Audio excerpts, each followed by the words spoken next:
Welcome to Hearths of Myths. Today, the mist rolls down from the mountain peaks, and the deep waters begin to stir. We are following the winding path of the celestial sovereign, the Lung, Chinese Dragon. In the misty dawn of the prehistoric world, long before the first dynasties etched their histories onto oracle bones or bronze vessels, the land that would become China was a realm of untamed rivers and shifting mists. It was here, in the fertile embrace of the Yellow River and the Yangtze, that the earliest ancestors of the Middle Kingdom witnessed a phenomenon that would define their spiritual identity for 5 millennia. Unlike the fire-breathing beasts of Western lore, born of chaos and destruction, the entity that emerged from the collective consciousness of the East was a creature of rain, wind, and divine synthesis, the Long, or as it is known to the world, the Dragon. To understand the Chinese dragon is to peel back the layers of time to the Neolithic era, where the boundary between the physical and the spiritual was as porous as the clay used by early potters. Archaeological excavations in the ancient Hongshan culture, which flourished around 4,700 to 2,900 BC in the northeastern regions, have revealed the earliest embryonic forms of this majestic being. Here, buried alongside shamans and chieftains in ceremonial cairns, lies the Zhulong, or pig dragon. These jade artifacts, cool to the touch and polished to a greasy luster, depict a creature coiled like a fetus, possessing the snout of a boar and the body of a serpent. This was not yet the soaring lord of the heavens, but a chthonic deity, a guardian of the cycle of life and death, rooted in the earth and the fundamental desire for fertility and abundance. The pig dragon suggests a profound totemistic origin. In these early agrarian societies, the pig was a symbol of wealth and sustenance, while the snake represented the mysterious, renewing power of the earth, shedding its skin to be born anew. The fusion of these two forms into a single jade amulet speaks to a primitive theological synthesis, the desire to combine the terrestrial abundance of the livestock with the supernatural agility and regenerative power of the reptile. As one gazes upon these ancient carvings, with their large, dark eyes and coiled forms, one senses a reverence for the potential energy of nature, a coiled spring waiting to uncurl and unleash the rains that would feed the crops. As the millennia turned and distinct Neolithic cultures began to interact and merge along the central plains, the image of the dragon began to evolve, absorbing features from the various totems of assimilating tribes. This theory of totem synthesis posits that the dragon we recognize today is, in essence, a divine mosaic of the ancient political landscape. When the legendary Yellow Emperor, Huangdi, united the tribes of the Central Valley, it is believed that he incorporated the emblems of the conquered and allied clans into his own serpentine totem. The resulting creature was no longer merely a snake or a boar. It had gained the antlers of the deer from the forest hunters, the ears of the ox from the farmers, the claws of the eagle from the mountain tribes, and the scales of the fish from the river dwellers. This transformation was not merely political, but deeply cosmological. The I Ching, or Classic of Mountains and Seas, a compendium of mythic geography and beasts dating back to the Warring States period, provides some of the earliest textual glimpses into this evolving creature.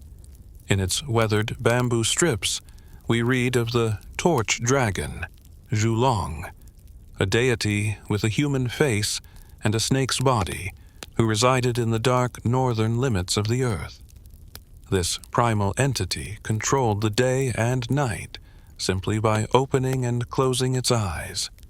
When it breathed out, it was winter, and when it breathed in, it was summer. This description anchors the dragon not as a mere animal, but as a force of nature itself, an embodiment of the atmospheric changes that governed the survival of early humanity.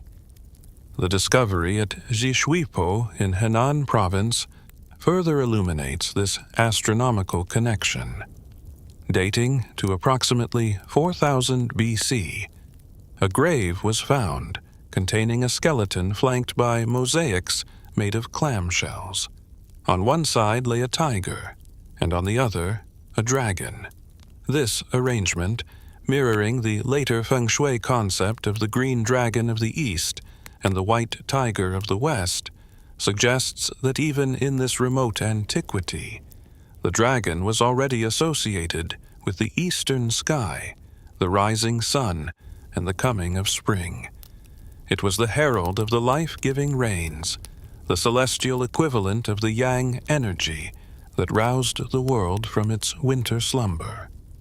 In these earliest conceptions, the dragon was often distinct from the standardized imperial icon of later dynasties.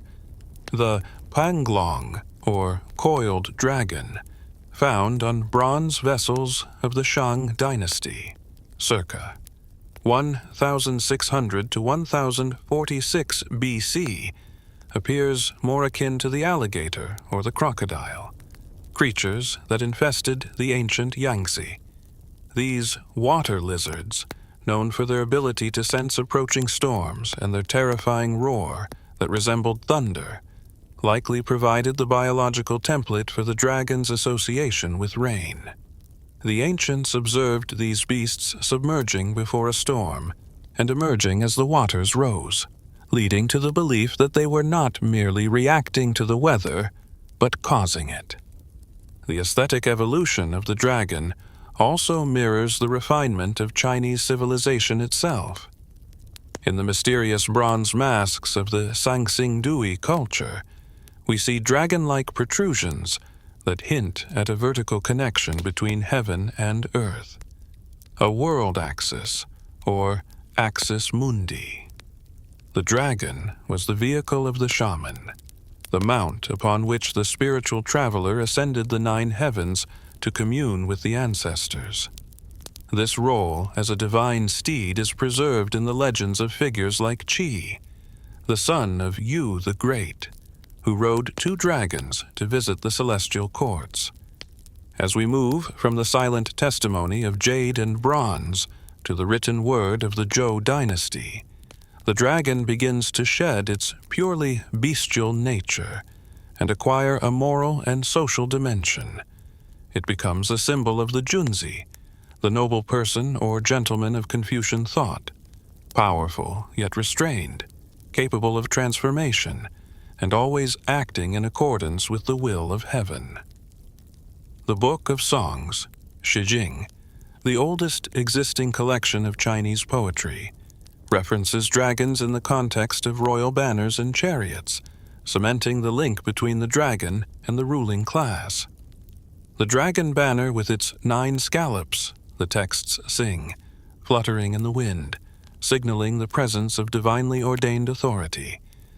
Yet, despite this elevation to the halls of power, the dragon never lost its connection to the wild, chaotic waters of its birth. It remained the Numen of the waters, a creature that dwelt in the deepest abysses of the ocean and the highest cumulus clouds. It was the luminous pearl hidden in the dark trench, the flash of lightning in the heavy gray sky.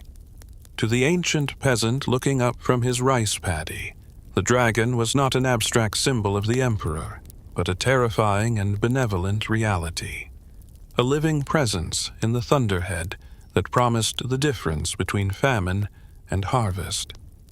The primordial breath of the dragon, therefore, is the breath of the living earth. It is the mist rising from the marshes of the Neolithic lowlands, the steam curling from the bronze cauldrons of Shang rituals, and the invisible energy lines, or veins of the dragon, Long Mai, that geomancers would later trace across the landscape. From the jade pig dragon curling in the silence of a Hongshan tomb, to the thunderous deity of the Shan I Ching, the origin of the dragon is the story of a civilization learning to name the awe it felt for the natural world, synthesizing the myriad forces of wind, water, and animal vitality into a single, glorious, and enduring form. This was the birth of the Long, a creature not made of flesh and blood, but of the collective soul of a people and the vapor of the primordial dawn. To gaze upon the fully realized form of the Chinese dragon is to witness a masterclass in mythological biology, a creature composed not of invention, but of the 9 resemblances. During the Han Dynasty, a scholar named Wang Fu crystallized the popular descriptions of the dragon into a canonical anatomy that has persisted for 2,000 years. In his writings, he described the dragon as having 9 resemblances, Ju Si, a specific amalgamation of animal features that imbues the dragon with the spiritual strengths and physical attributes of the entire animal kingdom. This was not a random chimera, but a deliberate philosophical construction, creating a being that stood at the apex of the hierarchy of scales, fur, and feathers. The head is like a camel's, Wang Fu wrote. This feature grants the dragon a certain nobility and endurance. The camel, a beast of burden known for its resilience in the harshest deserts, lends the dragon its high, domed forehead and long snout. This shape suggests a capacity for great wisdom and a stoic nature, capable of bearing the weight of the heavens. Upon this camel-like head sit the horns of a deer. The antlers are the crown of the natural world, symbols of regeneration and longevity, as they are shed and regrown each year. In the dragon, these branching horns, often depicted as the antlers of a stag, represent its connection to the earth and the forest, as well as its royal status. They are not weapons of aggression, but antennas of spiritual sensitivity, attuned to the shifting energies of the cosmos. Beneath the brow lie the eyes of a demon. Some translations suggest a hare or a rabbit, but demon or spirit implies a supernatural intensity. These eyes are burning orbs often described as golden or red, capable of seeing through illusions and peering into the hearts of men. They possess a penetrating gaze that commands respect and fear, reflecting the dragon's nature as a powerful spirit, Shen, that exists beyond the veil of the mundane. Flanking the head are the ears of a cow or ox. The ox is the listener, the patient worker of the fields. The dragon's bovine ears symbolize its ability to hear the prayers of the people, the cries for rain, and the whispers of the wind. Paradoxically, traditional lore also claims that the dragon is deaf, relying on its horns to sense vibrations. Yet the symbolic inclusion of the cow's ears reinforces its connection to agriculture and the benevolent listening of a ruler. The body of the dragon is like a snake. This is its most primordial feature, linking it to the ancient totems of the Nuwa and Fuxi era. The serpentine form grants the dragon infinite flexibility. It can coil into a speck of dust or stretch to span the horizon. It represents the flow of water and the undulation of mountain ranges. Connected to this body is the belly of a clam, Shen. This detail is often overlooked in casual descriptions, but is crucial. The clam, hidden within its shell, protects a soft interior and often a precious pearl. The dragon's belly is its vulnerable underside, yet it is often depicted as segmented and armored. The reference to the clam also ties the dragon inextricably to the marine environment, the mysterious depths where the mirage-creating Shen monsters were believed to dwell. Covering this sinuous form are the scales of a carp. Specifically, the dragon is said to possess exactly 117 scales. Of these, 81 are of the yang essence, 9 times 9, the ultimate masculine number, and 36 are of the yin essence, 6 times 6, the ultimate feminine number, the ultimate feminine number. This numerology encodes the dragon as a perfectly balanced creature of the universe, predominantly yang and positive, but containing enough yin to maintain cosmic harmony. The carp scales also reference the legend of the carp leaping the dragon gate, reminding us that the dragon is a creature of transformation and upward mobility. Its limbs are powered by the paws of a tiger. The tiger, the king of the beasts on land, lends the dragon its muscular power and courage. The tiger's paws allow the dragon to walk upon the earth with silent majesty. However, extending from these paws are the claws of an eagle or hawk. These razor-sharp talons, typically numbering 3, 4, or 5 depending on the dragon's rank, signify its dominance over the sky.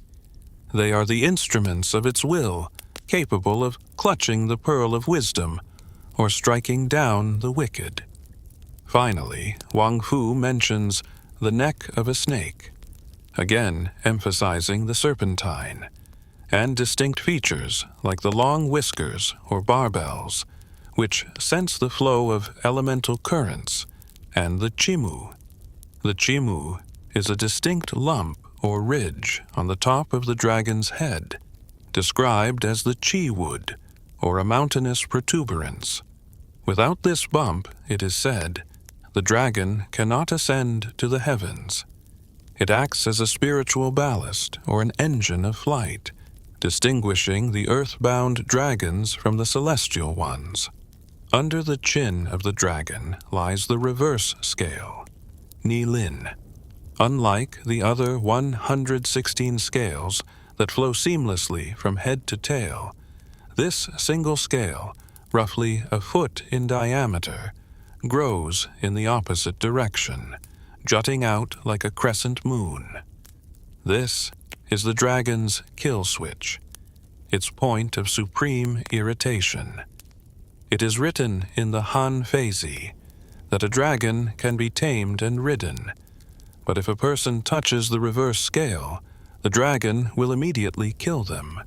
The Nilin represents the inviolable dignity of the sovereign.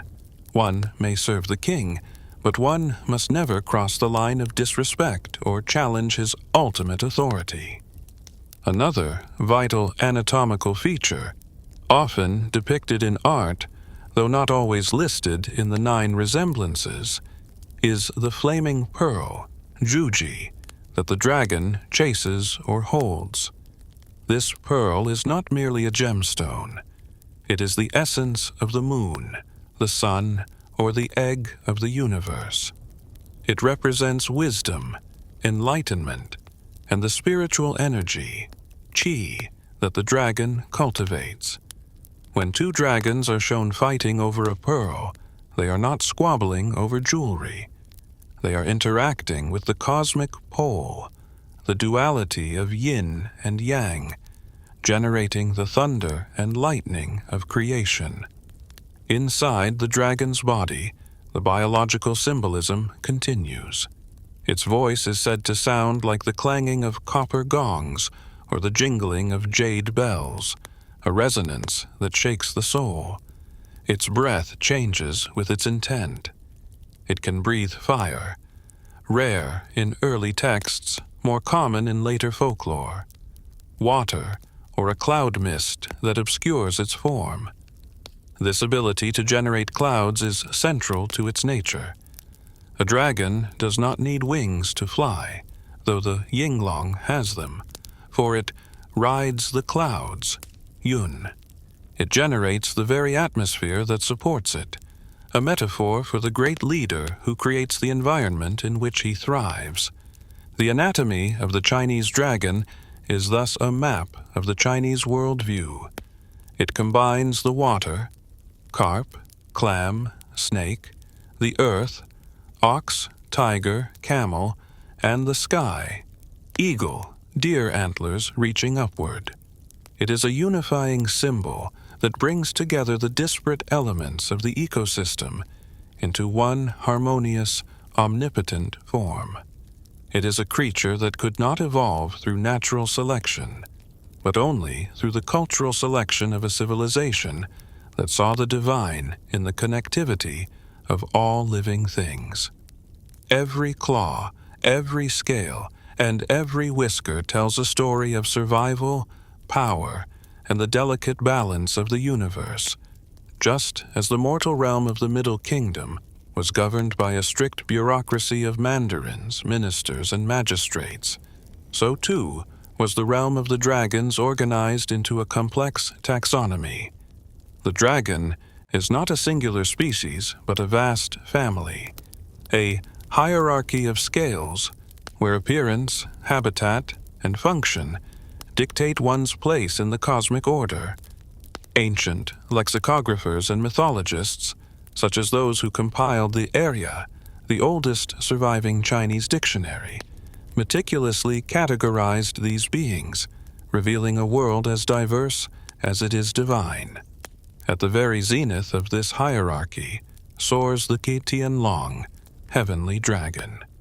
These are the celestial guardians, the dragons who pull the chariots of the gods and guard the gates of the celestial palaces. They are creatures of pure yang, dwelling in the highest strata of the atmosphere, far above the clouds. The Tianlong are rarely seen by mortals. Their bodies are often described as being made of starlight or pure energy. They do not concern themselves with the weather of the earth, but rather with the structural integrity of the heavens themselves, ensuring that the stars remain in their courses and the constellations do not falter. To the ancient Chinese astronomer, the Tianlong was the personification of the orbital mechanics that govern the universe. Beneath them, yet arguably more vital to human survival, are the Shenlong, spirit dragons. These are the azure-scaled masters of the weather, the storm bringers and rainmakers. When the farmer looks up at the gathering cumulonimbus clouds, it is the Shenlong he beseeches. These dragons control the wind and the rain. They have the power to bless the land with gentle showers or punish it with catastrophic typhoons. Their temperament is as fickle as the weather itself. They are often depicted in blue or azure hues, blending with the sky and the water. The Shenlong are deeply revered and feared, for a slight to a Shenlong could result in a drought that starves an empire or a flood that drowns it. They are the dragons most frequently depicted in the elaborate dragon dances of rural festivals, their undulating bodies mimicking the rolling thunderheads. Descending from the sky to the earth, we find the Delong, earth dragons. These are the dragons of the rivers, streams, and brooks. While the Shenlong fly, the Delong swim and burrow. They are the spirits of the waterways that carve through the landscape. In Feng Shui, the course of a river is literally the body of a Delong. They control the flow of the water on the surface, ensuring that the irrigation ditches remain full. However, the Delong has a dual nature. It is said that during the summer, they fly up to join the Shenlong, but in the autumn, they descend to hibernate in the mud of the riverbeds. It is the Delong who, if disturbed by improper construction or disrespect, causes the riverbanks to burst. Hidden even deeper within the rocky crust of the earth lie the Hukanglong, treasure-hoarding dragons. These are the chthonic guardians of precious metals and gems. The Hukanglong dwells in the volcanic veins of the earth, protecting the gold, silver, and jade that humanity covets. They are associated with the subterranean heat and magma. It is said that when a Hukanglong bursts from the earth to report to heaven, a volcano erupts. They possess a magical pearl under their chin, distinct from the flaming pearl of the sky dragons, which represents the crystallized wealth of the earth. In folklore, the sudden discovery of a mineral deposit is often attributed to the movement of a Hukanglong. Beyond these four primary classes, there are distinct biological or morphological variations that define the dragon's maturity and status. The life cycle of a dragon is an epical journey. A snake or water creature transforms into a jiao, scaled dragon, after 500 years. The jiao is often described as a flood dragon, possessing scales but no horns, and is sometimes considered malevolent or primitive. After another 1,000 years, the jiao transforms into a long, mature dragon, gaining the classic antlers and claws. After another 500 years, it becomes a jui, horned dragon, or chulong, curled dragon, fully developed in its wisdom. Finally, after a millennium of cultivation, it can become a yinglong, winged dragon. The yinglong is a unique and ancient form, the only dragon typically depicted with feathered wings like a bird. This was the form of the dragon that aided the Yellow Emperor, representing the ultimate synthesis of air and water dominion. Color also plays a vital role in this hierarchy, tying the dragons to the Wuxing 5 elements theory. The Azure/Green Dragon, Qinglong, represents the east, the element of wood, and the season of spring. It is the most benevolent, symbolizing growth, harmony, and the rising sun. The Red Dragon, Qilong, represents the south, the element of fire, and the season of summer. It is associated with storms, vitality, and intense energy. The Black Dragon, Heilong, represents the north, the element of water, and the season of winter. Black dragons are often notorious in folklore for causing floods and being wild or unpredictable, embodying the dark, cold depths of the ocean. The White Dragon, Bailong, represents the west, the element of metal, and the season of autumn. It is associated with purity, but also with mourning and death, as white is the color of funerals in China. The Yellow Dragon, Huanglong, resides in the center, representing the element of earth. The Yellow Dragon is the supreme symbol of the Emperor. It is said that the Yellow Emperor himself transformed into a yellow dragon to ascend to heaven. This dragon is the axis around which the other four revolve, just as the Emperor was the pivot of the mortal world. This intricate taxonomy served a social purpose. It reinforced the idea that the universe was not chaotic, but ordered. Just as there was a place for every minister in the imperial court, there was a place for every dragon in the cosmos. Whether guarding the treasury of the underworld or steering the stars in the firmament, the dragons were part of a grand celestial administration. To know the type of dragon one was dealing with was essential for the shaman and the priest. One does not pray to a Hukanglong for rain. nor does one ask a Tianlong for gold. Understanding this hierarchy was the key to aligning human activity with the divine will of nature.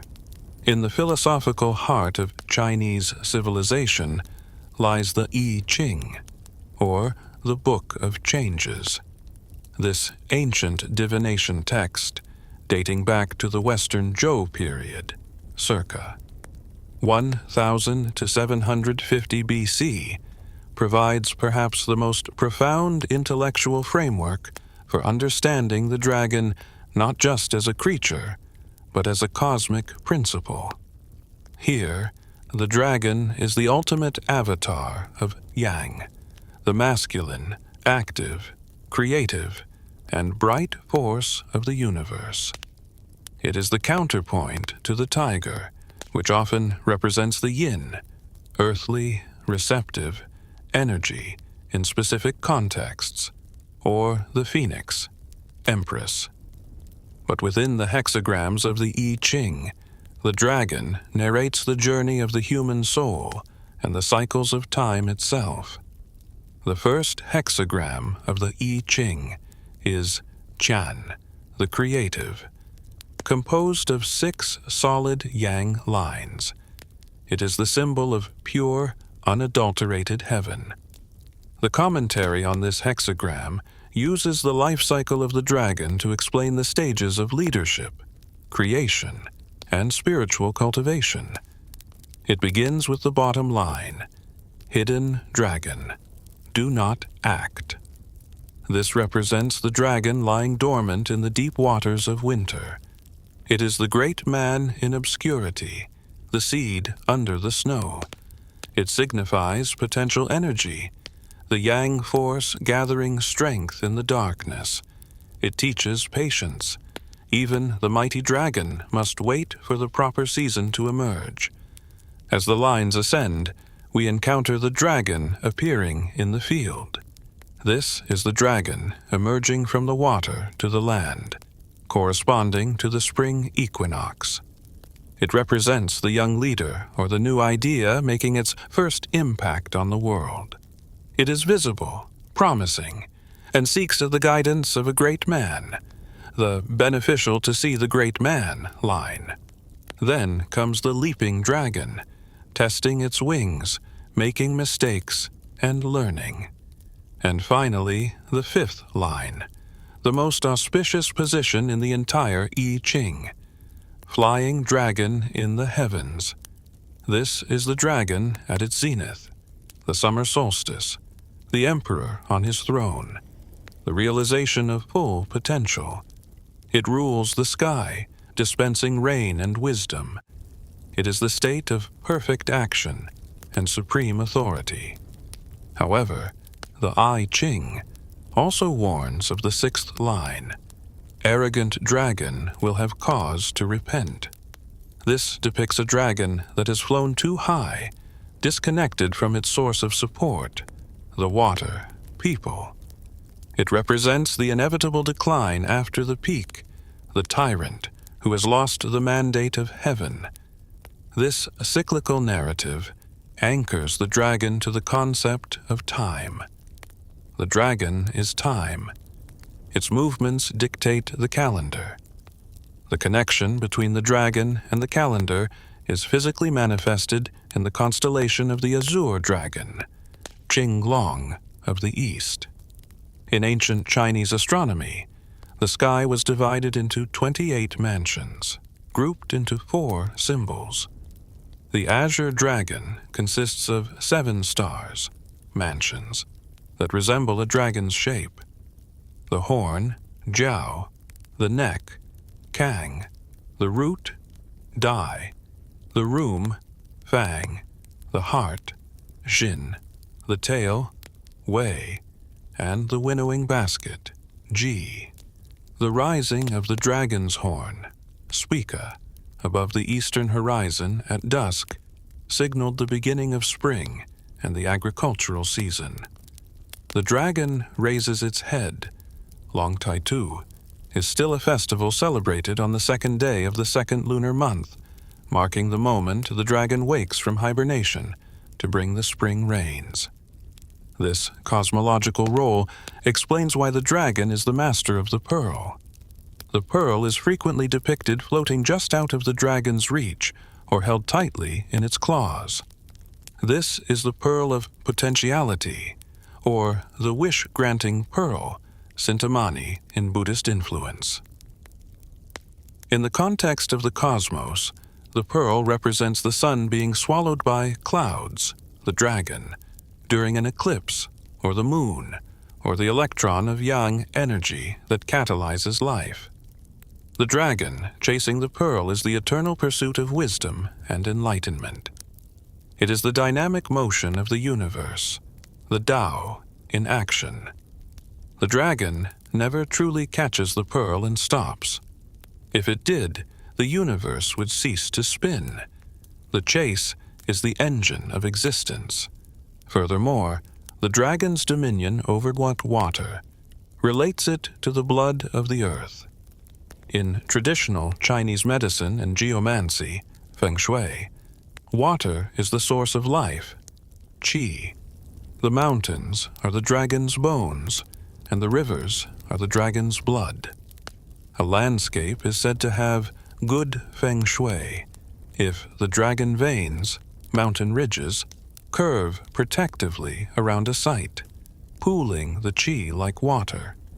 A straight rushing river is a dead dragon, or aggressive shaft of energy, sha qi, but a meandering, winding river is a living dragon, nourishing the land. The Great Wall of China itself was often likened to a stone dragon, built to pin down the energies of the earth and protect the civilization from the chaotic winds of the nomadic north. Thus, the dragon in the cosmos is far more than a mythological beast. It is a metaphysical operator. It is the thunder that wakes the insects in spring, Jing. It is the line of the horizon where the sea meets the sky. It is the masculine principle that impregnates the earth with rain. To the ancient philosopher, the dragon was the visible manifestation of the invisible currents of power that flow through all things. It taught them that power must be fluid, that timing is everything, and that even the highest must eventually descend, just as the dragon dives back into the abyss when autumn turns to winter. While the heavenly dragons, Tianlong, chart the silent geometry of the stars, the immediate fate of humanity, the abundance of the harvest, and the safety of the shores, rests in the clawed hands of the Long Wang, the dragon kings. In the vast, complex theological bureaucracy of Chinese folk religion and Taoism, the ocean is not a chaotic wilderness, but a kingdom ruled with the same strict protocol as the imperial court on land. These are the lords of the waters, the divine administrators who dwell in the crushing depths, surrounded by a majesty that rivals the heavens themselves. The dominion of the world's waters is divided among 4 brothers, the dragon kings of the 4 seas, Sihai Longwang, each governing a cardinal direction and a specific body of water. Their surnames are Ao, a clan of immense power and lineage.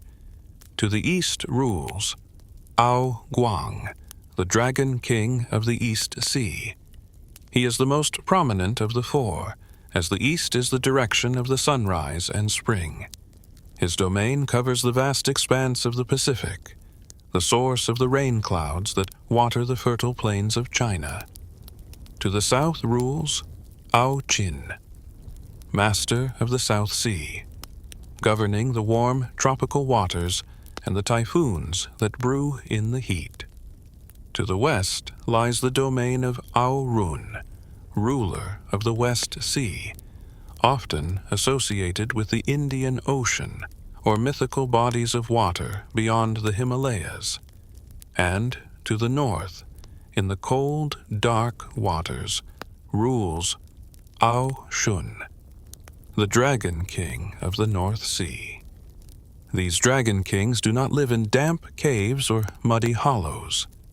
Mythological texts like the Investiture of the Gods, Fengshen Yanyi, and Journey to the West describe their residences as the Crystal Palaces. Shuijing Gong. Imagine descending past the turbulent waves, down through the twilight zone of the ocean, until the crushing darkness is suddenly broken by an ethereal glow. There, on the ocean floor, stand architectural marvels constructed not of brick and mortar, but of clear crystal, translucent jade, and shimmering agate. The pillars of these palaces are wrapped in red coral that grows in spiral patterns, and the roofs are tiled with the iridescent scales of giant ancient fish. Light does not come from the sun, but from millions of luminous pearls, Ye Ming Ju, embedded in the walls, casting a soft, heatless radiance that illuminates the underwater court. In the crystal palace of Ao Guang, the grandeur is overwhelming. The floor is paved with white marble veins with gold. Seaweed forests, meticulously manicured like imperial gardens, sway in the gentle currents that act as the palace's ventilation. The guards are not men, but shark generals, Sha Jiangjun, with skin like sandpaper and teeth like daggers, and crab generals, Xie Jiangjun, clad in natural armor of impenetrable chitin. Beautiful yaksha spirits and naga maidens serve as courtiers, drifting through the water with the grace of silk ribbons. Here, the Dragon King sits upon a throne of pearls and shells, dressed in robes that do not get wet, woven from the finest water silk spun by giant silkworms of the abyss. But the Dragon King is not merely a monarch. He is a bureaucrat. He answers to the Jade Emperor, Yu Huang, in heaven. His duty is to regulate the rainfall on earth. This is a matter of precise celestial mathematics. When a decree comes from heaven stating, "Let there be 3 inches of rain in the district of Luoyang tomorrow at noon," it is the Dragon King's responsibility to marshal the thunder spirits, Lei Gong, the Lightning Mother, Dian Mu, and the Wind Master, Feng Bo, to execute the order exactly. If he provides too little rain, crops wither. If too much, the levees break. Legends tell of dragon kings who were executed on the executioner's block in heaven for miscounting the drops of rain or shifting the time of a storm by mere minutes out of arrogance or compassion. This highlights the terrifying responsibility of power in Chinese mythology. Even the gods are subject to the law. The dragon kings are also the guardians of the ocean's treasures. The phrase, "rich as the Dragon King," is a common idiom. In the deepest vaults of the Crystal Palace lie the wrecks of 1,000 years, hoarding gold, silver, and magical artifacts. It was from Ao Guang's treasury that Sun Wukong, the Monkey King, demanded a weapon, eventually taking the golden hooped rod, Ruyi Jingu Bang. This rod was originally a pillar of black iron used by Yu the Great to measure the depth of the rivers and stabilize the seas. Its removal sent tremors through the ocean, illustrating that the Dragon King's possessions are often functional linchpins of the world's physics. Locally, the worship of the Dragon King was, and remains, intensely practical. Every coastal village and riverside town in ancient China had a Dragon King temple, Long Wang Miao. These were not just places of worship, but civic centers. During times of drought, the magistrate himself, the local representative of the human emperor, would lead a procession to the temple. He would wear mourning clothes, fasting and praying, humbling himself before the statue of the Dragon King. The statue, usually depicting the king with a fierce, colorful face and a long beard, dressed in imperial robes, would be carried out to sunbathe, a ritual practice meant to make the Dragon King feel the scorching heat of the sun, so he might take pity on the suffering people and send rain. There is also a darker, more primal side to these lords of the waters. In the story of Liu Yi, a scholar encounters a shepherdess weeping on a mountainside, who turns out to be the youngest daughter of the Dragon King of Dongting Lake. She has been abused by her husband, the Dragon King of the Jing River. This tale reveals the complex political marriages and feuds between different water systems. When her uncle, the fiery Dragon King of Jiantang, hears of her mistreatment, he explodes in a rage, transforming into a scarlet dragon that stretches across the sky, bringing storms and fire, breaking his chains of restraint to rescue her. This narrative underscores that beneath the bureaucratic veneer, the dragons remain elemental forces of nature, passionate, violent, and fiercely protective of their kin. The lords of the waters remind us that the ocean is a mirror of the land. Just as the emperor rules the earth, the Dragon King rules the deep. They maintain the boundary of the wet and dry, ensuring that the tides retreat and the rivers flow into the sea. To the fisherman casting his net into the mist-covered Yangtze, the Dragon King is a silent, omnipresent landlord, demanding respect, tribute, and ecological balance in exchange for the bounty of the depths. While the Dragon Kings ruled the depths, a different kind of dragon ruled the surface, the Emperor of China. The association between the Chinese monarch and the dragon is one of the most potent examples of political mythology in human history. The emperor was not merely a ruler. He was the Tianzi, the son of heaven, and the dragon was the visible manifestation of that heavenly mandate. This was not a metaphorical title, but a claimed biological and spiritual lineage that traced back to the very dawn of civilization, specifically to the legendary Yellow Emperor, Huangdi.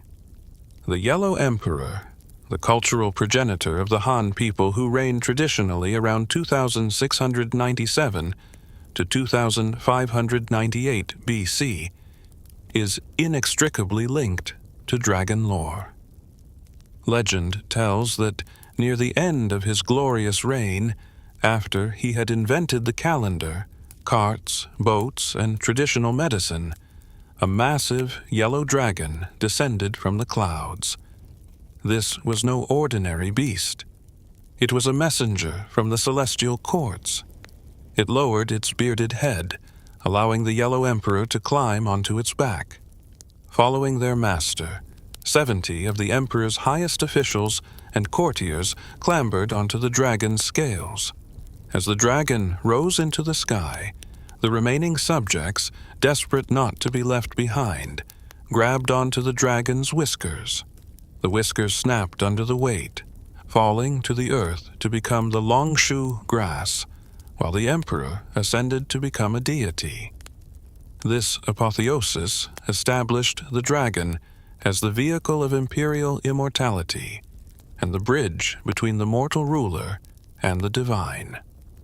This connection deepened with the founding of the Han dynasty. Liu Bang, Emperor Gaozu, born a peasant, needed a myth to legitimize his overthrow of the Qin dynasty. The records of the grand historian, Shiji, by Sima Qian, records a curious tale. One day, Liu Bang's mother was resting on a riverbank when a storm suddenly gathered. Her husband went to look for her and saw a dragon hovering over her body. Soon after, she became pregnant and gave birth to Liu Bang. This myth of dragon conception effectively declared that the emperor carried the blood of the dragon in his veins. He was a demigod, different in substance from the common man.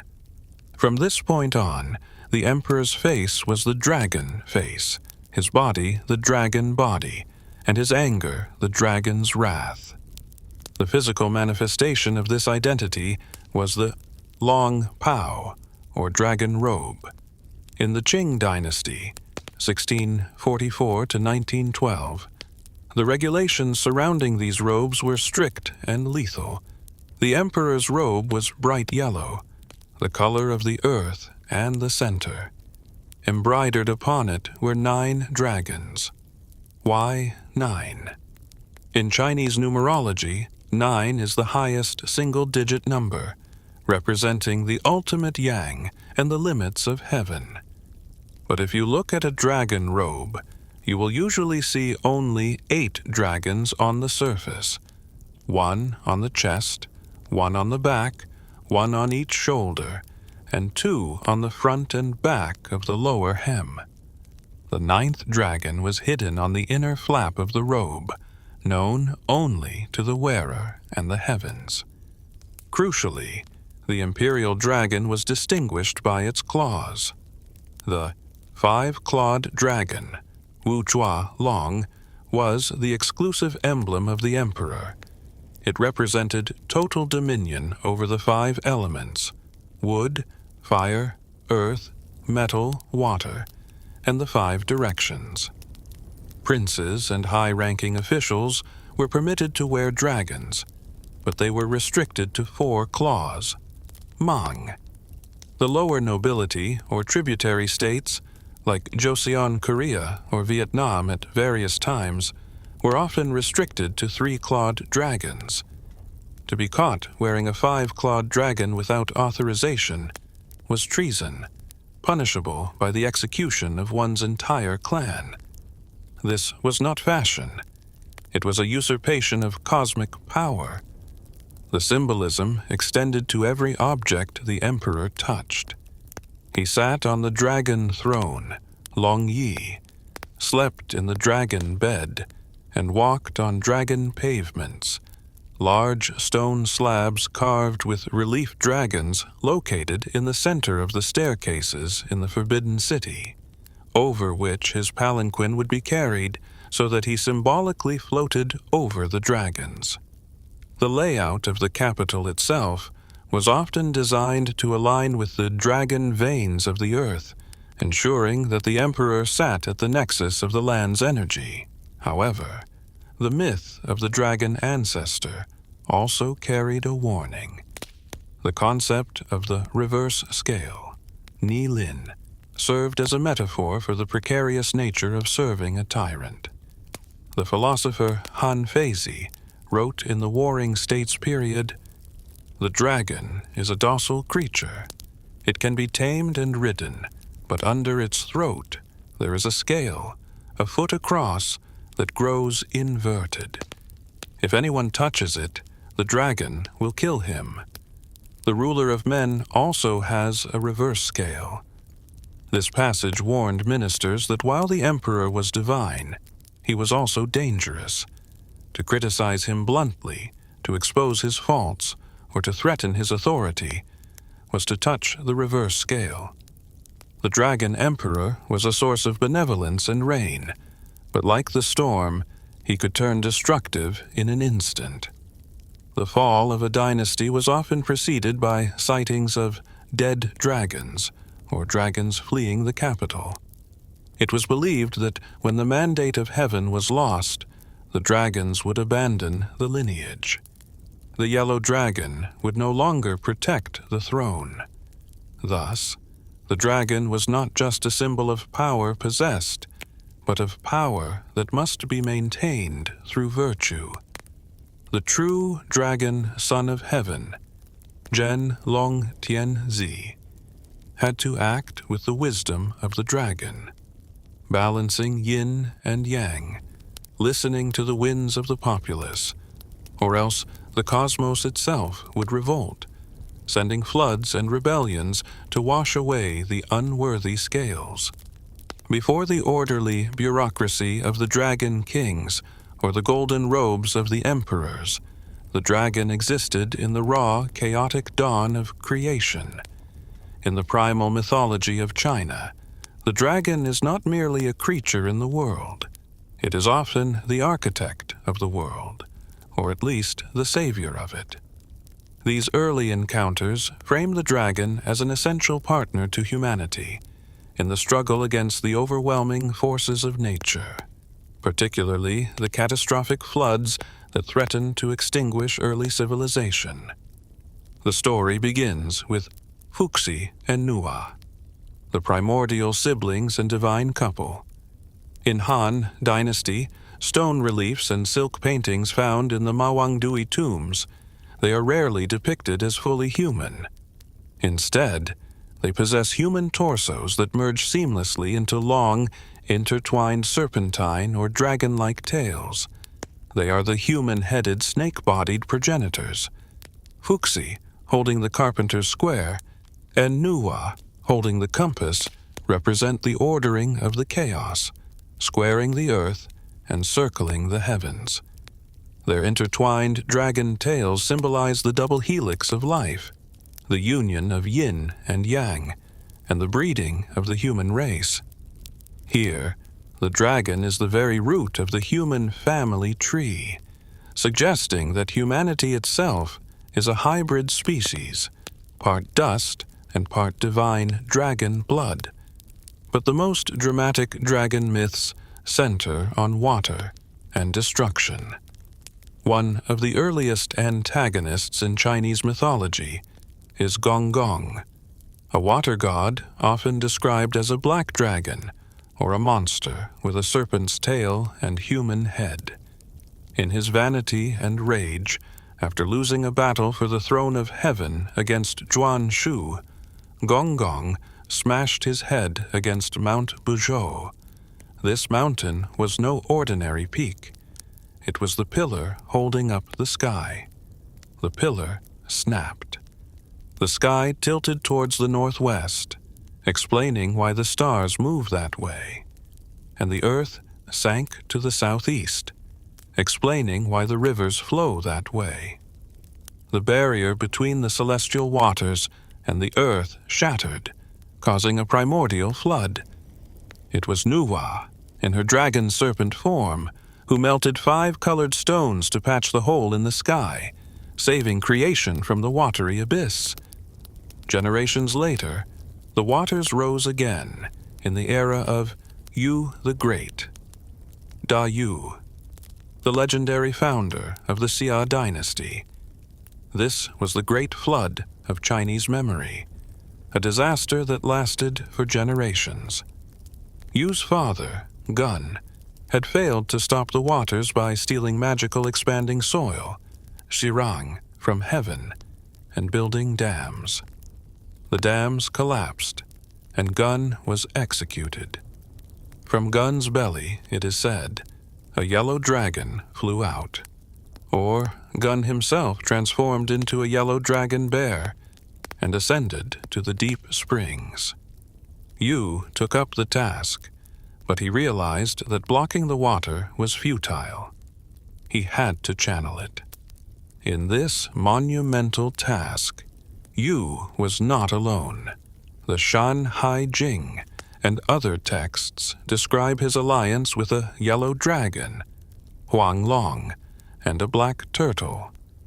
As Yu labored to dig the channels that would drain the floodwaters into the sea, the yellow dragon swam ahead of him. Using its massive tail, the dragon dragged it through the mud and rock, carving out the paths for the rivers. The dragon acted as the divine plow, its body shaping the geography of China. Where the dragon's tail swept, the Yellow River flowed. This myth encapsulates the transition from fearing the dragon, the flood, to working with the dragon, irrigation. It is the ultimate triumph of engineering and cooperation with nature. Another helper of Yu was Yinglong, the winged dragon. While the yellow dragon carved the earth, Yinglong used its wings to draw lines in the ground to show where the water should be drained. But Yinglong's role was not just architectural, it was martial. When a water monster named Wujiki, a ape-like demon of the Huai River, attempted to stop Yu's work by summoning storms, it was Yinglong who engaged the beast in battle, subduing the chaotic forces that resisted the ordering of the land. These primordial encounters establish a fundamental dualism in the nature of the Chinese dragon.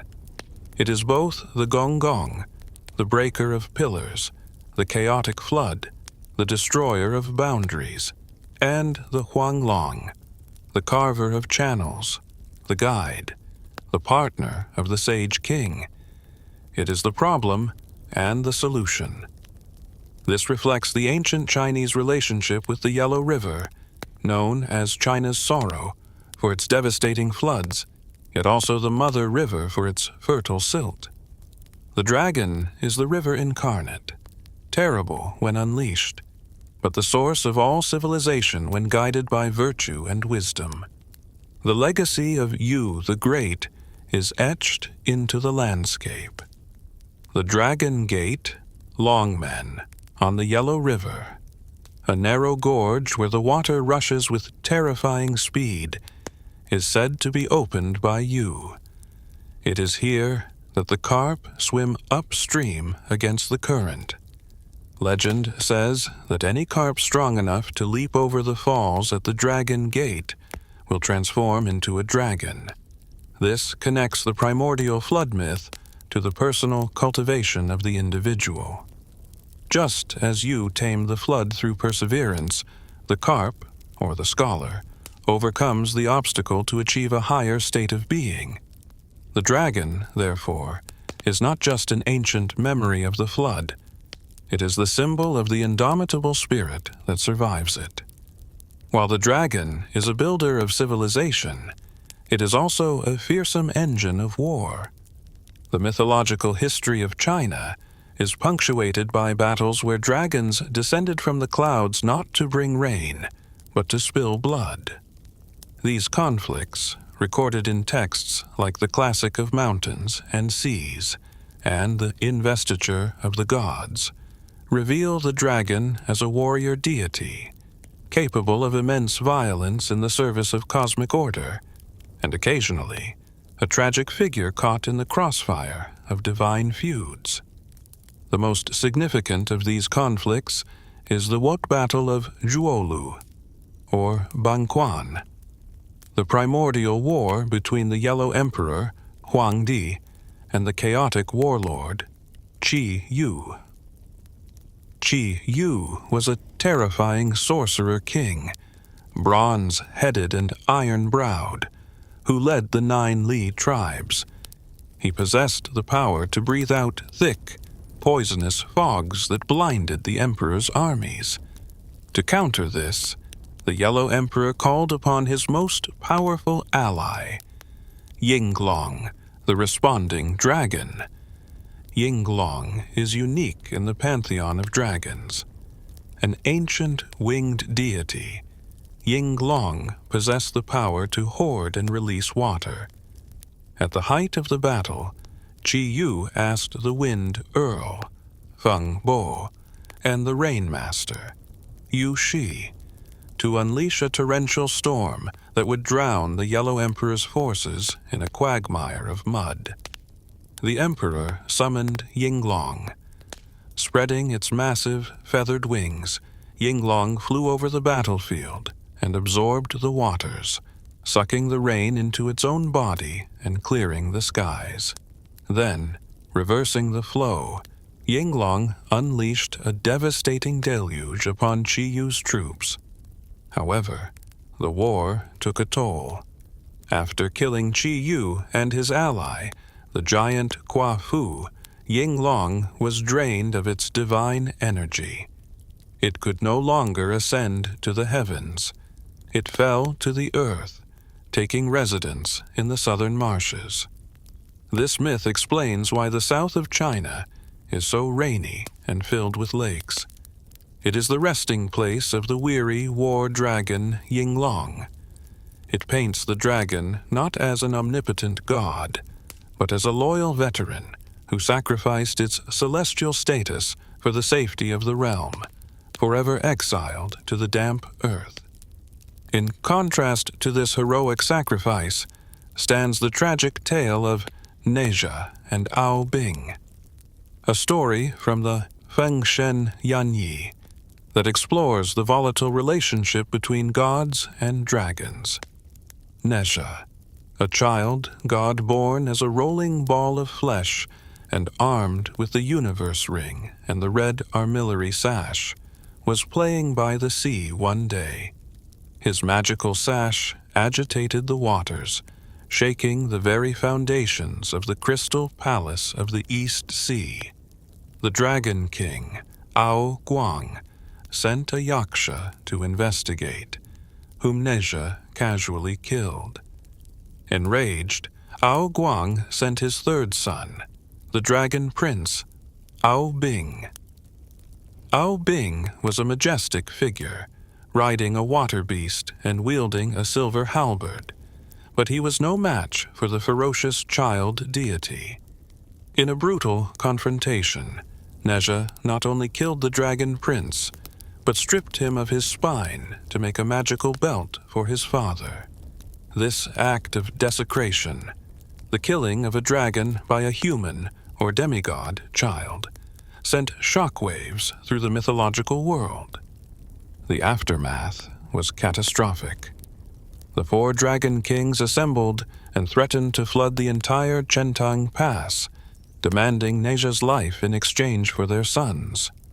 Caught between his duty to his parents and the wrath of the dragons, Neja committed suicide, carving his flesh from his bones to return them to his parents, appeasing the dragons. This story is crucial because it subverts the usual reverence for dragons. Here, the dragon is a victim, and the dragon kings are vengeful antagonists. It highlights the tension between the chaotic, youthful power of Neja, human potential, and the established, rigid authority of the dragon kings, nature hierarchy. It is a tragedy of hubris and the painful cost of disrupting the natural order. Another martial figure is the torch dragon, Zhulong, mentioned earlier, but in the context of celestial warfare. In some legends, the breaking of the sky by Gonggong plunged the world into darkness. The torch dragon, residing in the sunless north, held a torch in its mouth to illuminate the 9 darknesses. While not a direct combatant like Yinglong, the torch dragon represents the strategic aspect of the dragon, the guardian of the light, when the world has fallen into chaos. These tales of war and tragedy strip away the benevolent veneer of the agricultural rain god. They reveal the dragon as a creature of blood and bone, capable of dying, capable of killing, and capable of suffering loss. The image of Yinglong, unable to fly home, grounded by the weight of the war he won, adds a layer of melancholy to the dragon mythos. It suggests that the power to control the elements comes with a heavy price, a burden that even the mightiest scales cannot shed.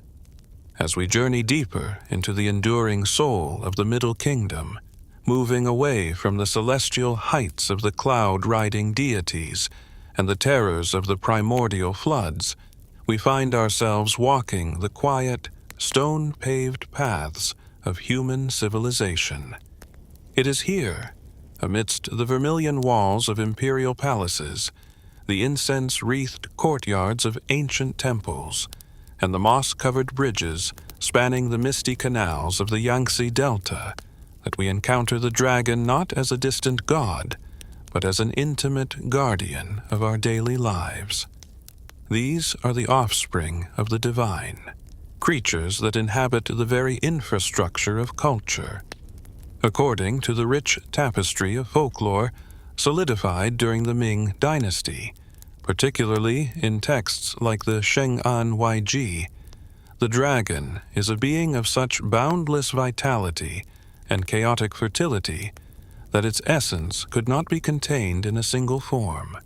Instead, it fractured, birthing 9 distinct sons, each possessing a unique anatomy, a distinct temperament, and a specific cosmic function.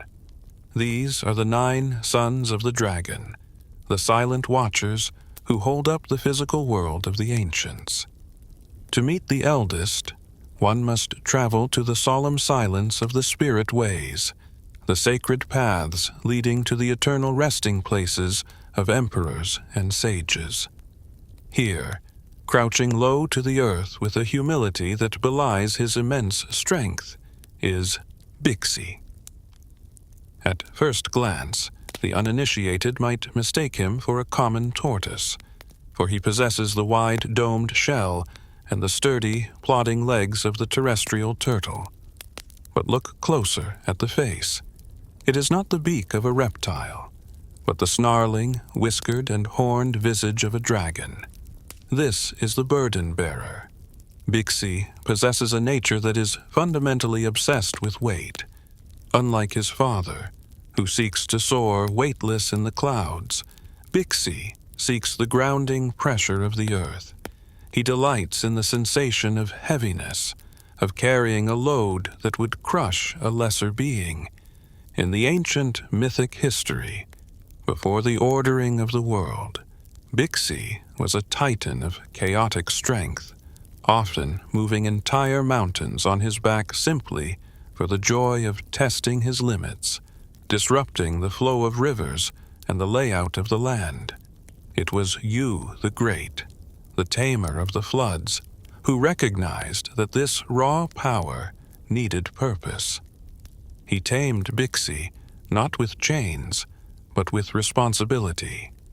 Yu tasked the dragon turtle with carrying the massive limestone steles that recorded the history of the flood and the establishment of civilization. Bixi accepted this burden with joy. Today, beneath the weathering of centuries, Bixi sits eternally patient, his claws dug deep into the soil, bearing on his back the heavy stone tablets inscribed with the virtues of ancestors and the edicts of dynasties. He represents the resilience of memory. Just as the turtle lives for centuries, Bixi ensures that the words of the past are not eroded by the winds of time. To touch the head of a stone, Bixi is a ritual performed by millions, a tactile prayer for longevity and the strength to endure one's own burdens in life. If Bixi belongs to the earth, his brother, Chiwen, belongs to the perilous heights. Cast your gaze upward to the sweeping curves of traditional Chinese rooflines, specifically to the high ridge pole that forms the spine of the building. There, silhouetted against the sky, biting furiously onto the end of the ridge with wide, gaping jaws, is Chiwen. He is a creature of the liminal space between ocean and sky, often depicted with the body of a fish, but the broad, powerful head of a dragon, and a tail that curls upward like a wave about to break. Chiwen's nature is defined by 2 obsessions: gazing into the distance and swallowing. In the wooden cities of ancient China, where timber pillars and lattice windows created structures of breathtaking beauty, there existed a singular, terrifying enemy: fire. A single spark could reduce a dynasty's library or a family's home to ash in hours. Chiwen is the spiritual countermeasure to this threat. He is placed on the roof not merely as decoration, but as a magical engine of fire suppression. His open mouth is symbolic of his desire to swallow the flames, to consume the disaster before it can consume the home. Furthermore, his aquatic nature, half fish, half dragon, invokes the power of water to the highest point of the structure. He is a permanent prayer for rain, a summoner of moisture. Legends say that Chiwen splashes water from the celestial ocean onto the roof to keep the timber cool. His wide, staring eyes scan the horizon, watching for the smoke of calamity, serving as the eternal sentry against the destruction of the civilized world. Descending from the silence of the roof to the resonant air of the bell tower, we encounter the most vocal of the brothers, Pulau. While other dragons are known for their deep, thunderous roars, Pulau is unique. He is smaller than his siblings, coiling and lithe, and his voice is a high-pitched, piercing shriek that can shatter the stillness of a mountain valley.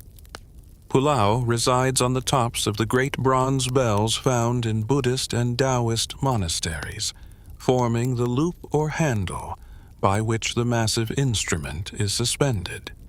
The story of Pulau is one of the most charmingly specific anecdotes in dragon lore. It is said that Pulau originally lived near the coast, but despite his dragon heritage, he possessed a paralyzing fear of whales. Whenever the massive shape of a whale broke the surface of the water, Pulau would be seized with terror and let out a scream of unparalleled volume. The ancient bellsmiths, wishing their bells to ring with a sound that could reach the heavens and stir the souls of the faithful, harnessed this dynamic. They cast the bell's handle in the shape of Pulau, and they carved the wooden striker, the heavy log used to hit the bell, in the shape of a whale. Every time the whale strikes the dragon, Pulau screams in terror. This mythological mechanism transforms the fear of the creature into the sacred resonance of the Dharma, ensuring that the sound of the bell travels for miles, waking the mind from the slumber of ignorance. In the somber shadows of the courtroom and the imposing gates of the prison, we find the stern, unblinking gaze of Bi'an. He is perhaps the most fearsome of the brothers in appearance, for he borrows heavily from the anatomy of the tiger, the king of beasts. With a broad, striped face, formidable fangs, and eyes that seem to burn with an inner fire, Bi'an is the dragon of litigation and justice. His nature is solitary and argumentative. He thrives in the atmosphere of dispute and resolution. Bi'an possesses a supernatural ability to discern truth from falsehood. No criminal can hide their guilt in his presence, and no innocent needs to fear his wrath. His image is carved above the gates of the yamen, magistrate's office, and painted on the doors of cells to instill a sense of awe and compliance. He is the weight of the law personified, a reminder that the dragon's power is not just natural, but moral. He does not seek to devour for hunger, but to devour corruption, ensuring that the social order remains balanced and just. In the bustle of the marketplace and the steam of the banquet hall, we meet Taoti, the most primal and cautionary of the brothers. Unlike the others who serve protective functions, Taoti is a mirror of human desire. He is most famously depicted on the ritual bronze vessels, Ding and Gui, of the Shang and Zhou dynasties. His image is abstract and terrifying, a mask composed of enormous, staring eyes, swirling horns, and often a gaping maw with no lower jaw. Taoti is the dragon of gluttony. His nature is defined by an insatiable appetite for food and drink. Legends whisper a dark fate for Taoti. It is said he ate with such voracity that he eventually consumed his own body, leaving only his head behind. Hence, his depiction as a bodiless mask. He serves a dual purpose on the dining vessels of the aristocracy. On one hand, he is a guardian of the food, a spirit of abundance who ensures the feast is plentiful. On the other, he is a stark warning against greed and excess. As the ancient lords feasted on meats and wines, The staring eyes of Tayoti stared back at them, a reminder that consumption without restraint leads to self-destruction. He represents the primal energy of life that must be fed, but also the danger of allowing the appetites to rule the spirit. Beside the flowing waters of the canals and the stone arches of bridges, the brother Gongfu, sometimes called Baxia, keeps his eternal vigil. Resembling his brother Bixi, but with a more sleek reptilian form, Gongfu has a deep affinity for water. He loves to swim, but more than that, he loves to control the flow. He despises floods and chaos. You will find his head carved into the gargoyles and waterspouts of bridges and embankments, or his body sculpted at the base of bridge pilings. It is believed that Gongfu swallows the excess floodwaters and spits them out in a controlled stream, protecting the bridge from being washed away. He is the patron saint of civil engineering, the mythological force that allows humanity to build permanent structures over the ever-changing, fluid world of the rivers. For the warrior marching to the frontier, the patron brother is Yazi, a terrifying hybrid of a dragon and a jackal or wolf. Yazi is a creature of bloodlust and combat. His eyes are perpetually narrowed in aggression, and his jaws are set in a snarl. Yazi loves the clash of steel and the smell of death. He is not a guardian of peace, but a master of slaughter. His image is intricately inlaid in gold and silver, on the hilts of swords, the sockets of spears, and the handles of battle axes. By gripping the image of Yazi, the warrior channels the dragon's ferocity.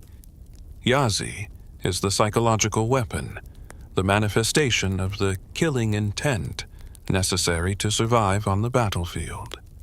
He swallows the fear of the soldier and replaces it with the cold fury of the predator. In the quiet, aromatic stillness of the shrine, sitting amidst the curling smoke of sandalwood, is Swanee. He is the most serene of the nine, possessing the physical form of a lion, a golden-maned beast of regal bearing. Swanee is not interested in war or burdens. He loves stillness, contemplation, and above all, the smell of incense. He is found sitting atop incense burners or guarding the feet of Buddhist statues. Swanee represents the dragon's capacity for spiritual cultivation. He has tamed the wild energy of his lineage to sit in eternal meditation, watching the smoke of prayers ascend to the heavens. He is the bridge between the ferocious power of the dragon and the peaceful wisdom of the Buddha, reminding us that true power includes the ability to be still. Finally, there is Chunyu, the gentlest of the brood. A small yellow dragon with soft scales, Chunyu has no interest in violence or heavy lifting. His passion is music. He possesses an ear attuned to the finest vibrations of the cosmos. He loves to coil around the neck of the guqin, the erhu, or the bronze bells. He listens eternally to the melodies created by human hands, enhancing the resonance and ensuring the harmony of the notes. Chunyu represents the cultural refinement of the dragon, the appreciation for beauty and art that elevates existence beyond mere survival. Together, these 9 sons form a complete picture of the dragon's relationship with humanity. They are not distant deities. They are the handles we hold, the bridges we cross, the roofs that shelter us, and the songs we play. They are the dragon made manifest in stone, bronze, and wood, silent companions in the long march of Chinese civilization. The relationship between the people of the agrarian heartlands and the dragon is not merely one of passive admiration or storytelling. It is a vital, living covenant renewed annually through sweat, sound, water, and ritual. This covenant is not written in ink, but in the rhythms of the seasons and the desperate necessities of the harvest. It reaches its most vibrant and thunderous crescendo on the 5th day of the 5th lunar month during the Duanwu festival, known to the wider world as the Dragon Boat Festival, while later Confucian scholars would tie this event to the tragic suicide of the patriotic poet Ku Yuan, attempting to civilize the holiday with a veneer of political loyalty. Its roots dig far deeper into the prehistoric shamanistic soil of the ancient Baiyue peoples of the South. Imagine the atmosphere of the Yangtze River Valley in the height of early summer. It is the beginning of the poisonous month. The air is thick, humid, and heavy with the threat of stagnation. Insects swarm, snakes emerge from their dens, and fevers rise in the villages. The boundary between the living and the spirit world feels thin and feverish. The festival is, at its core, a ritual cleansing, a massive exorcism of bad qi designed to endure the coming heat. The centerpiece of this spiritual warfare is the dragon boat, Longzhou. These vessels are not mere sporting equipment. They are consecrated religious artifacts, narrow and long, like the body of the deity they represent. The creation of a dragon boat is a sacred act. The wood is chosen carefully, often seasoned for years. When the boat is completed, it remains spiritually blind until the ritual of awakening the dragon, Qilong, is performed. In the gray light of dawn, amidst the smoke of incense and the chanting of Taoist priests, a village elder or a designated dignitary takes a brush dipped in cinnabar red paint and dots the eyes of the dragon head carved at the prow. In that electric moment, the spirit of the dragon is believed to enter the wood. The boat ceases to be a collection of planks and becomes a living avatar of the water god. The race itself is a profound act of sympathetic magic. The river, sluggish and low in the summer heat, needs to be stirred. The dragon, slumbering in the muck of the riverbed, needs to be roused to bring the rains. The rhythmic, earth-shaking beating of the great drums on the boats mimics the heartbeat of the dragon or the rolling of thunder. The paddlers, dozens of men moving in perfect muscular unison, are the dragon's claws digging into the water. As they race, splashing water high into the air, they are physically agitating the elements, churning the yang energy to break the stagnation of the yin. The shouts of the crowds on the banks are not just cheers, they are calls to the spirits. The winning team is not merely a champion of sport. They have secured the favor of the dragon god for their village for the entire coming year, ensuring that the rains will be plentiful and the harvest secure. Integral to this festival is the offering of zongzi, pyramid-shaped dumplings of sticky rice wrapped in bamboo or reed leaves. While legend says these were thrown into the river to feed the fish so they would not eat Ku Yuan's body, the older truth is that they are offerings to the dragon itself. The dragon, ancient texts tell us, fears the chinaberry leaf, but loves the bamboo leaf and the multicolored silk threads used to bind the dumplings. By throwing these into the water, the people are feeding the deity, ensuring a reciprocal relationship of protection and abundance. Beyond the noise and color of the river festivals, there lie the quiet, desperate rituals of the rain prayer, Chu Yu. For thousands of years, in a land entirely dependent on the monsoon, drought was the ultimate existential horror. When the sky turned to iron, the clouds vanished, and the earth cracked like a scorched turtle shell.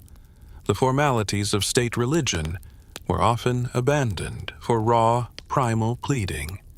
The local magistrate, usually a figure of supreme dignity, would shed his silk robes for coarse mourning clothes. He would walk barefoot to the Dragon King Temple, Longwang Miao, fasting and abstaining from all pleasures. In times of extreme desperation, the ritual took on a darker, more coercive tone. The statue of the Dragon King would be carried out of his cool, dark sanctuary and exposed to the blazing, relentless sun. This was a ritual of shared suffering. The villagers were effectively saying to their god, "Feel the heat that burns us. Taste the dust that chokes us." They would fashion a large dragon effigy out of mud or straw and perform the dance of beating the drought demon.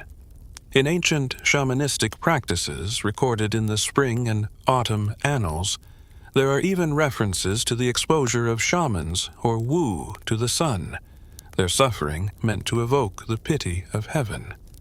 Iron objects, which dragons were believed to fear or respect, might be thrown into sacred pools to agitate the waters.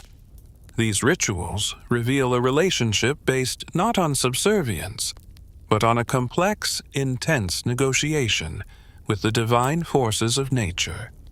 The calendar of the dragon is also marked by the Long Taitu Festival, Dragon Heads Raising, celebrated on the second day of the second lunar month.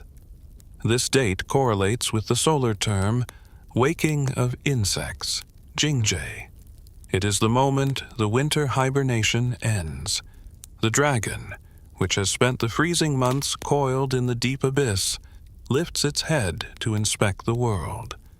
Thunder rumbles for the first time in the year. On this day, the rituals are domestic and intimate. It is a day of hair cutting. Just as the dragon sheds its old scales or raises its new crest, humans cut their hair to shed the bad luck and stagnation of the previous year, starting fresh with the spring energy. The cuisine of the day is renamed to honor the deity. Noodles become dragon whiskers, dumplings become dragon ears, and pancakes become dragon scales. Ash is sprinkled around the perimeter of the house, and the water urns to form the shape of a dragon, a magical barrier inviting the deity to enter and protect the home from the waking scorpions, centipedes, and snakes. In the high courts of the capital, the rituals were translated into a language of supreme cosmic order. The emperor, the true dragon, son of heaven, bore the ultimate ritual burden.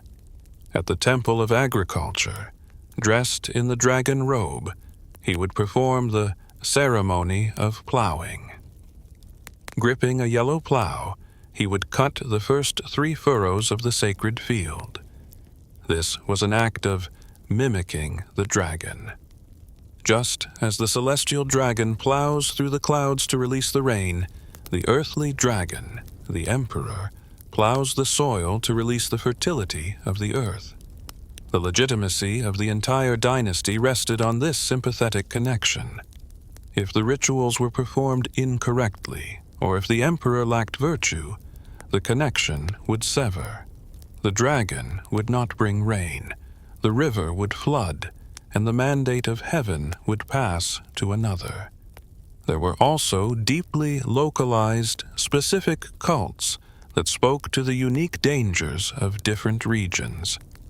In the treacherous rapids of the Yellow River, boatmen worshipped the Great King, Da Wang, a manifestation of the dragon as a river god who demanded silence and tribute for safe passage.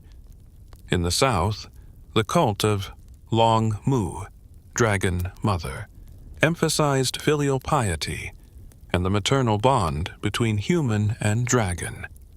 Fishermen along the coast observed strict taboos, never flipping a fish over on the plate, lest the dragon flip their boat in the sea.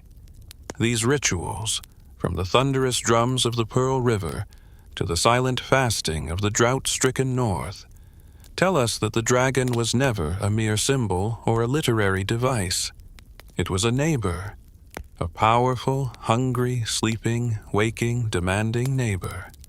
The scent of the incense, the splash of the ore, the taste of the sticky rice, all were sensory threads binding the human community to the mysterious, serpentine power that governed the life-giving waters.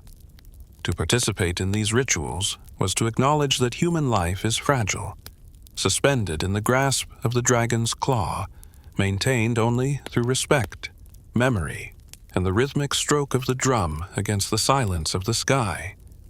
Leaving the smoke of the village incense burners and the thunder of the festival drums, we ascend now into the misty peaks of the intellect and the spirit.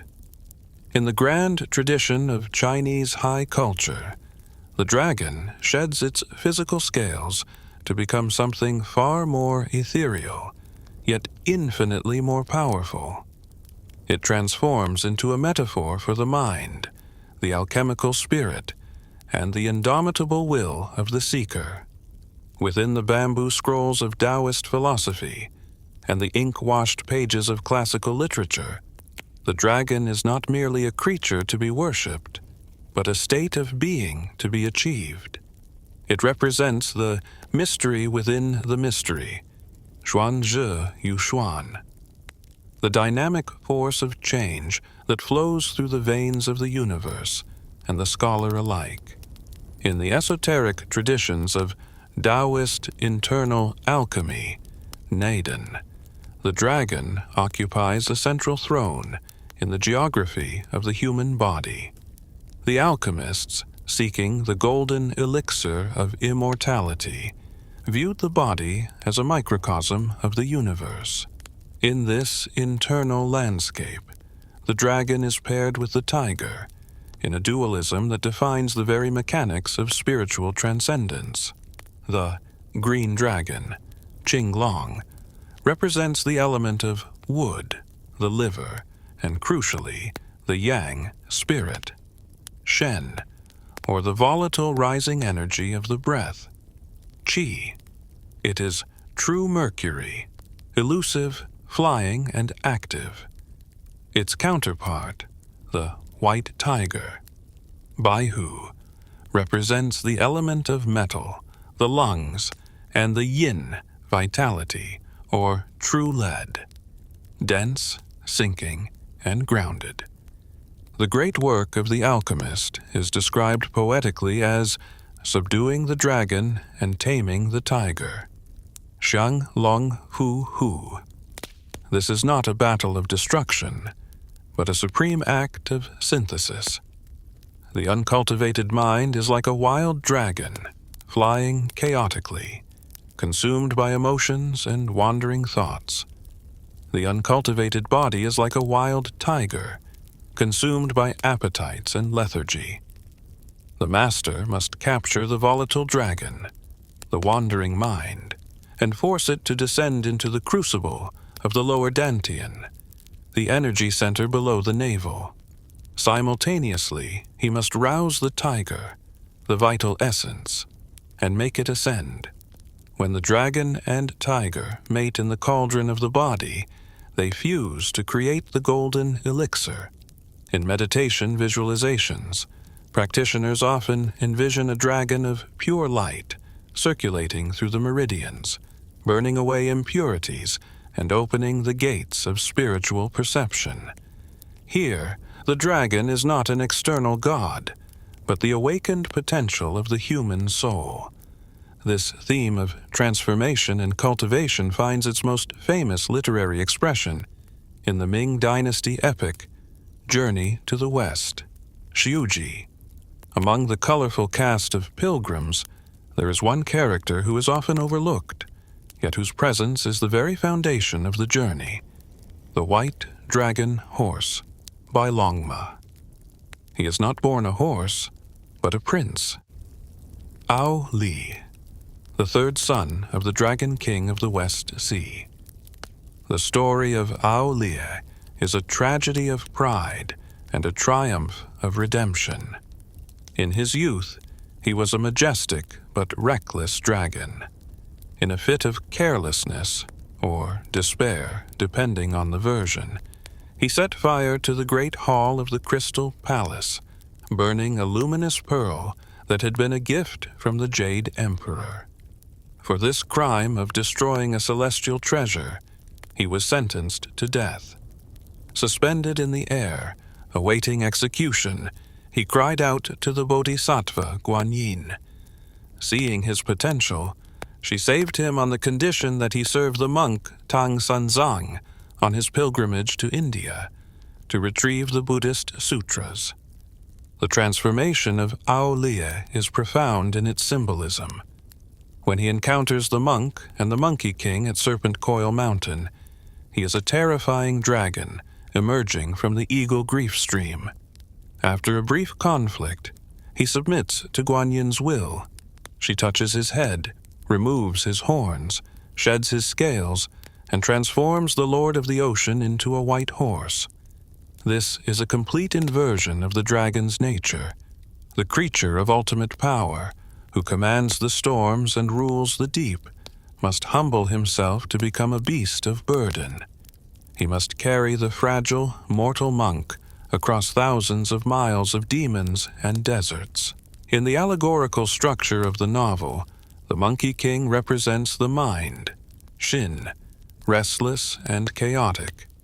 Pigsy represents the appetites, lust and gluttony, and Sandy represents sincerity. The white dragon horse represents the will, or intention, Yi. The will is the vehicle that carries the heart-mind to its destination. It must be strong, tireless, and silent. Ao Lie rarely speaks in the novel. He endures the bit and bridle without complaint. Yet his dragon nature remains. In one pivotal chapter, when the Monkey King has been banished and the master has been turned into a tiger by the yellow-robed demon, the white dragon horse realizes he is the last line of defense.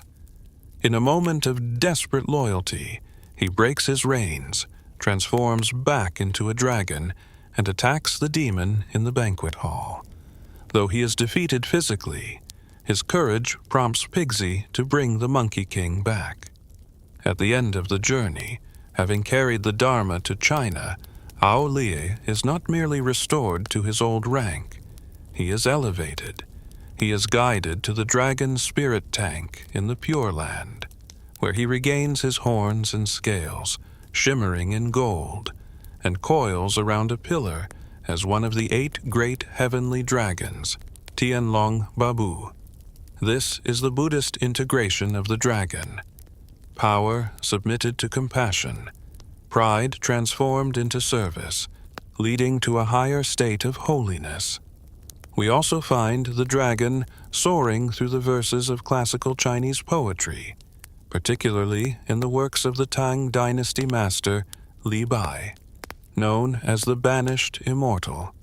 For Li Bai, the dragon was a totem of the unbridled imagination and the free spirit of the poet. He often compared himself to a dragon, a creature too vast and wild to be contained by the rigid rituals of the imperial court. In his Song of Visiting Mount Tianmu in a Dream, he writes of bears and dragons roaring at the waterfall, creating a landscape of terrifying majesty that mirrors his own internal world. He speaks of riding a dragon to visit the azure clouds, using the dragon as the vehicle of escapism and transcendence. The dragon of poetry is the swimming dragon, Yulong of calligraphy. When a master calligrapher puts brush to paper, the ink is said to move like a dragon, fluid, unpredictable, yet governed by an internal logic of momentum. The brush strokes twist and turn, thick with ink like a rain cloud or thin like a whisker, capturing the chi of the artist.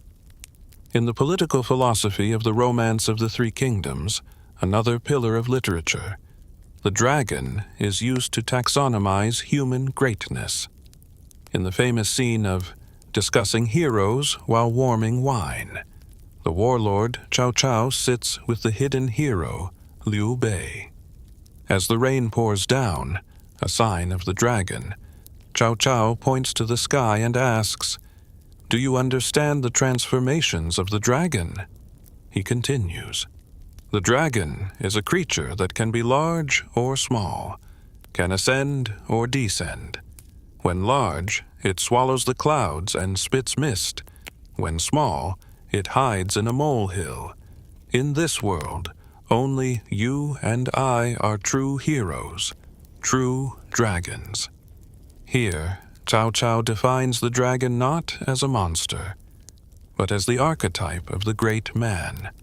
The dragon is adaptable. It knows the seasons. It knows when to show its power and when to hide its light. It represents the supreme political and strategic genius who is in tune with the times. The strategist Zhuge Liang is famously nicknamed Wolong, the sleeping, crouching dragon, the genius waiting in his humble thatched cottage for the right lord to wake him and bring rain to the chaotic world. These literary and philosophical dragons teach us that the beast is not just out there, in the clouds or the sea. It is in the brushstroke of the poet, the meditation of the monk, and the strategy of the general. To be a dragon in Chinese culture is to possess a spirit that cannot be broken, a mind that is as fluid as water, and a will that can carry the burden of a mission across the desolate wastes of the world. If the dragon of the court is gold, and the dragon of the temple is bronze, then the dragon of the folklore is made of earth, river mud, and the shared dreams of the common people. Away from the philosophical treatises and imperial decrees, the dragon lives a vibrant, chaotic life in the legends of the villages. Here, the dragon is a neighbor, sometimes a difficult one, sometimes a benevolent one, but always a character with a distinct personality, capable of gratitude, rage, and even familial love. These tales explain the shape of the land, the names of the rivers, and the values that hold communities together. The most beloved and culturally significant of all these tales is the carp leaping the dragon gate, Liu Tiao Longmen. This legend is the heartbeat of Chinese aspiration, a story told to every child who picks up a school book. The myth centers on the golden carp of the Yellow River. Each spring, driven by an instinct as old as the waters, thousands of carp swim upstream against the fierce, silty current. They battle the rapids, evading predators and nets, until they reach the legendary Dragon Gate, Longmen. The Dragon Gate is often identified with a narrow gorge on the border of Shanxi and Shaanxi provinces, where the Yellow River rushes through a cleft in the mountains with the force of a thunderclap. The water falls from such a height that the spray creates a perpetual mist. Most carp, upon seeing this obstacle, turn back, content to live their lives in the safe, muddy shallows. Some try and fail, bruising their scales against the jagged rocks. But a few, the strongest and most spiritually determined, leap into the mist. It is said that the Dragon Gate is guarded by celestial fire. As the carp leaps, lightning strikes its tail. If the fish can endure the pain and clear the height of the falls, a miraculous transformation occurs. The burning tail falls away, the scales harden and turn to gold, antlers burst from the head, and the fins elongate into claws. In a flash of light, the lowly fish sheds its mortal form and ascends to the heavens as a majestic dragon. This myth served as the central metaphor for the imperial examination system, Keiju, that governed Chinese society for 1,000 years. For a scholar from a poor rural family, passing the exams was the only way to escape poverty. It required years of grueling study, immense sacrifice, and an iron will. To pass the exam was to leap the dragon gate. It meant transforming from a fish, a commoner, into a dragon, a high official. The legend validates the Confucian ideal of meritocracy. One's birth does not dictate one's destiny. Through effort, gong fu, and perseverance, even the humblest creature can attain the divine. In the lush, river-laced provinces of the south, particularly Guangdong, the legend of Long Mu, Dragon Mother, tells a poignant story that transcends the species barrier. Long Mu was originally a mortal woman named Wen Shi, born in the Qin dynasty. One day, while washing clothes by the Xijiang River, she found a large, luminous stone. It was smooth and warm. She took it home, and to her surprise, it hatched. Out came 5 small, snake-like creatures. They were distinct from ordinary snakes. They glowed with an inner light and had tiny, playful whiskers. Instead of fearing them or driving them away, Wenshe raised them as her own children. She fed them rice, cleaned them, and spoke to them. As they grew, they developed horns and claws. They were dragons. Yet, they never harmed her. They helped her fish, and during a terrible drought, they used their powers to summon rain for her village, saving the people from starvation. The bond of filial piety, xiao, the supreme Chinese virtue, had formed between a human mother and her dragon sons. The fame of the dragon mother reached the ears of the first emperor, Qin Shi Huang. Obsessed with the supernatural and immortality, he sent soldiers to bring her to the capital, Xianyang. Wen Shu did not want to go. She was old and wished to remain in her ancestral village. But the emperor's edict could not be defied. She was placed on a government boat. As the boat traveled up the river, the 5 dragon sons realized their mother was being taken.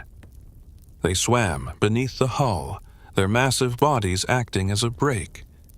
They dragged the boat backward against the current. No matter how hard the imperial oarsmen rowed, the boat slid back towards the village.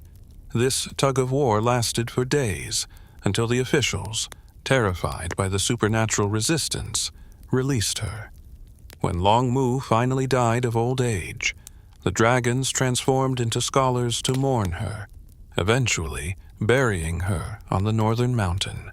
To this day, the Temple of the Dragon Mother in Yuecheng is a site of pilgrimage, where parents pray for the safety of their children, and children pray for the health of their parents, honoring the love that proved stronger than imperial power. Traveling to the far northeast, to the borderlands of Manchuria, we encounter the legend of the Heilongjiang, Black Dragon River, or Amur River. The folklore explains why the river is dark and turbulent. It is said that in ancient times, the river was the domain of a cruel white dragon, who brought storms and hail, ruining the crops. A local woman gave birth to a black dragon, sometimes described as a small black lizard or snake with a white tail tip. Her family, though frightened, protected the creature. As it grew, the black dragon realized its destiny was to challenge the white dragon. A titanic battle ensued in the churning waters.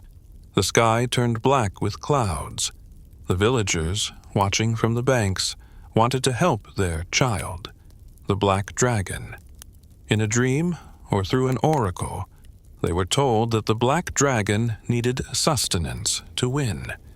They threw dumplings and steamed buns into the river to feed him.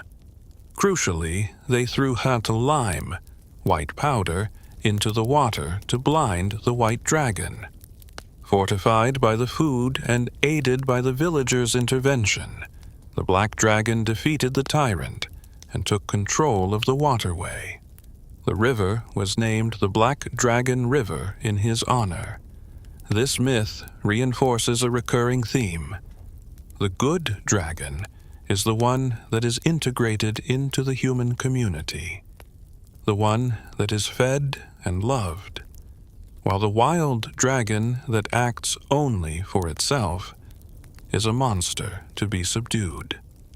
In the heart of Beijing, near the Beixinqiao Bridge, there is a famous, well-known as the Kesuo Longjing, Lock Dragon Well. Legend says that an old dragon flooded the city of Beijing during the founding of the Ming dynasty. Angry that his territory was being paved over, the great advisor Liu Bowen, the Chinese Nostradamus, fought the dragon and chained him down a deep shaft connected to the underground sea. Liu Bowen told the dragon, "You can come out when the iron tree blooms." The dragon waited. Years later, people planted a tree nearby, but it never bloomed. Or, in some versions, the bridge was built, and the dragon was told he could come out when the bridge becomes old. A pun, as the bridge was named North New Bridge, and thus never became old. Locals whisper that during the Japanese occupation in the 1930s, soldiers tried to pull up the massive iron chain from the well. They pulled for days, the chain piling up in mounds, but it had no end. Suddenly, the water in the well turned black and began to boil, and a terrifying low groaning sound echoed from the depths. Terrified, they dropped the chain and fled. A similar story is told of the Red Guards during the Cultural Revolution. The Lock Dragon Well stands as a reminder that beneath the concrete and modernity of the capital, the ancient, untamed forces of the earth still slumber, held in check only by the weight of history and iron. These stories of leaping carp, devoted sons, and chained titans ground the dragon in the emotional reality of the Chinese people. They transform the dragon from an abstract symbol into a living participant in the drama of daily life, embodying the struggles, hopes, and fears of a civilization that has lived alongside the great river for 5,000 years. 5 millennia have passed since the first shaman in the Hongshan culture polished a piece of jade into the shape of a coiled pig dragon. The bronze cauldrons of the Shang are silent. The poets of the Tang have laid down their brushes. The emperors of the Qing have vacated the Forbidden City. Yet, the dragon has not vanished into the mists of mythology. Unlike the gods of Olympus or the beasts of Babylon, the Chinese dragon has achieved the ultimate form of immortality. It has become the identity of a nation and the spiritual geography of a people. It has transitioned from a deity of rain to the very soul of the culture. Today, the legacy of the dragon is most visibly and pragmatically preserved in the ancient art of feng shui, wind and water. To the geomancer, the earth is not a dead rock, but a living body, pulsing with qi, energy.